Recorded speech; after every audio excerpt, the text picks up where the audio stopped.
Tommy Hilfiger, founder of his namesake fashion empire, started as a construction worker in New York, hauling bricks by day and sketching designs by night. He pumped gas, stocked shelves, and sold jeans from the trunk of his car with just $150. When his first store went bankrupt at 25, he didn't quit. He rebuilt and turned his vision into a global brand. Tommy Hilfiger grew up in Almyra, New York, one of 9 kids in a tight working-class household.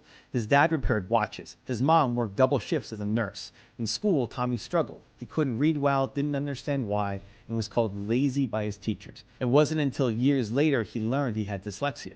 But back then, all he knew was that he was different and overlooked. To earn money, he took whatever jobs he could find, stocking groceries, pumping gas, even hauling bricks on construction sites. At night, while his friends partied, Tommy sketched quilting designs and flipped through fashion magazines he had to save up to buy. At 18, he used $150 of his savings to launch a tiny shop called People's Place. He sold bell-bottoms and rock-inspired clothes out of the trunk of his Volkswagen.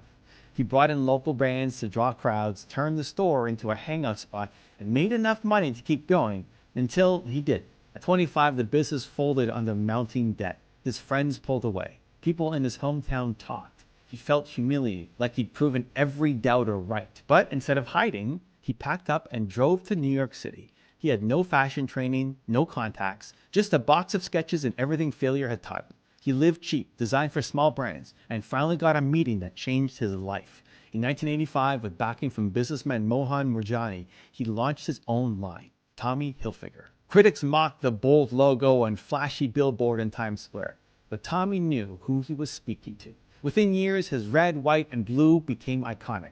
His brand blended classic prep with street energy, and for the first time, American fashion felt like everyone belonged. Tommy Hilfiger didn't come from fashion capitals or elite design schools. He came from a small town, blue-collar jobs, and a dream he refused to let die. He failed in front of his whole community, but still chose to start over. He didn't follow fashion. He reshaped it. So if you feel like an outsider, think you're too far behind, remember, style starts with vision, and greatness begins the moment that you don't give.